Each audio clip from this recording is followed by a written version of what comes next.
পশ্চিমবঙ্গ এবং ত্রিপুরায় দলের জনভিত্তি হারিয়ে গেছে। পিটিআইকে দেওয়া সাক্ষাৎকারে জানিয়েছেন CPIM politburo coordinator Prakash কারাত। কেন এই দু রাজ্যে জনভিত্তি হারিয়ে গেছে তা নিয়ে দলের আসন্ন পার্টি কংগ্রেসে আলোচনা ও বিশ্লেষণ করা হবে বলেও জানিয়েছেন প্রকাশ কারাত। 2011 সালে পশ্চিমবঙ্গে দীর্ঘ 34 বছরের সিপিআইএম শাসনের অবসান হয়। তারপর থেকে বঙ্গ রাজনীতিতে সিপিআইএম এর পক্ষে ঘুরে দাঁড়ানো তো দূর অস্ত, ক্রমশ কার্যত অপ্রাসঙ্গিক হয়ে পড়েছে সিপিআইএম। একের পর এক নির্বাচনে সিপিআইএম এর ভরাডুবি সেটাকেই দিনের আলোর মতো পরিষ্কার করে দিয়েছে বলে মনে করছে রাজনৈতিক মহল। বঙ্গ রাজনীতিতে বর্তমানে সিপিআইএম মহাশূন্যে এসে দাঁড়িয়েছে।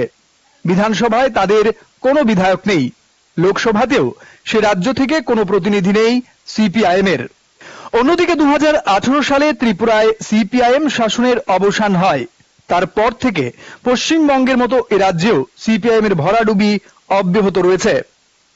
2019 সালে লোকসভা নির্বাচন, 2023 সালে ত্রিপুরা বিধানসভা নির্বাচন, মাঝে পুর নির্বাচন, এডিসি নির্বাচন, পঞ্চায়েত নির্বাচন এবং তারপর 2024 লোকসভা নির্বাচন। এই সব নির্বাচনগুলোতেই বিপর্যয় হয়েছে সিপিআইএম এর। 2023 সালে ত্রিপুরা বিধানসভা নির্বাচনে সিপিআইএম এর বিধায়ক সংখ্যা 18 এর রাজ্য বিধানসভা নির্বাচন থেকে কমে যায়। 2019 এবং 2024 এই দুটি লোকসভা নির্বাচনে ত্রিপুরার দুটি লোকসভা আসনের একটিতেও জয় পায়নি সিপিআইএম।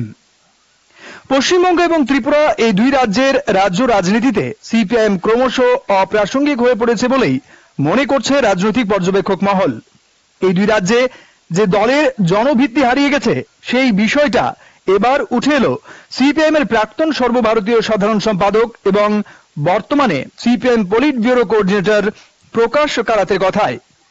পিটিআইকে দেওয়া এক সাক্ষাৎকারে তিনি জানিয়েছেন, পশ্চিমবঙ্গ এবং ত্রিপুরায় দলের জনভিত্তি নষ্ট হয়ে গেছে। সেই সাথে প্রকাশ কারাত আরও জানিয়েছেন, আগামী এপ্রিল মাসে দলের আসন্ন পার্টি কংগ্রেসে আলোচনার অন্যতম মূল বিষয় কেন পশ্চিমবঙ্গ এবং ত্রিপুরায় সিপিআইএম জনভিত্তি নষ্ট হয়ে গেছে তা বিশ্লেষণ করা।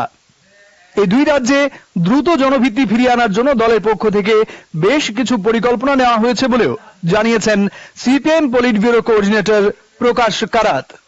Bureau report, headlines Tripura national.